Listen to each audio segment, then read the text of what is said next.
Palestine went from this to this, and it didn't happen overnight.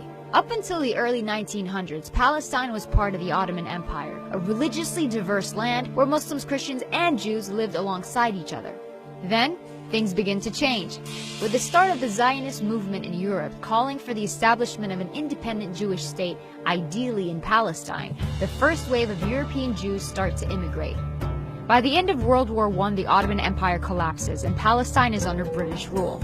It's 1917. Britain declares its support for a Jewish homeland in Palestine. The number of Jewish settlers grow, fueling tensions between the Arabs and the Jews. The violence between the two sides caused Britain to bow out and let the UN take over.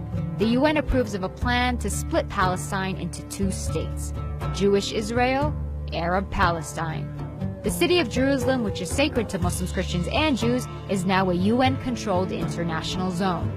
Jews accept the UN partition plan and declare independence as the State of Israel. But neighboring Arab countries object to the land takeover. This marks the beginning of the First Arab-Israeli War. Israel is victorious and makes a grab for the land intended for the Palestinian state under the UN. The land gets divided into three parts. Jordan occupies the West Bank and East Jerusalem, Egypt occupies Gaza, and the State of Israel takes 78% of historic Palestine, including West Jerusalem. 700,000 Palestinians become refugees as a result, and the day is remembered as Al-Nakba, the catastrophe. It's 1967. The Six-Day War breaks out between Israel and neighboring Arab countries, and by the end of it, the map looks something like this. Palestine is now fully occupied by Israel. Despite the absence of a formal peace treaty, things start simmering down. Then Israelis start settling into Gaza and the West Bank, resulting in an Israeli-Palestinian struggle that gives rise to the PLO, the Palestinian Liberation Organization. Their main goal? To liberate Palestine from Israel by any means necessary. Fighting goes on for years.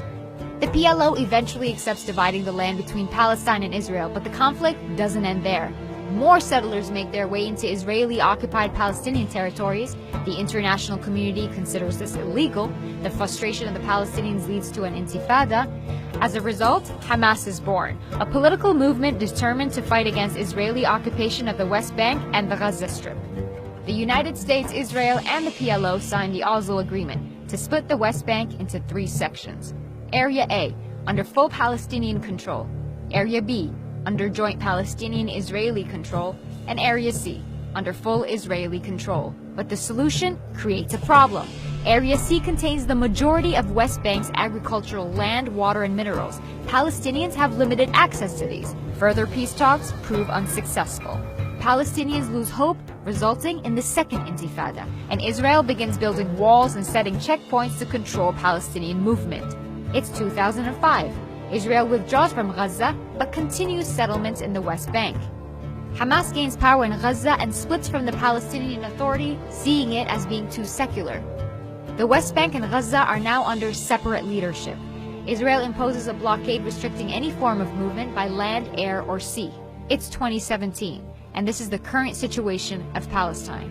There are solutions on the table, but will we see them implemented in our lifetime?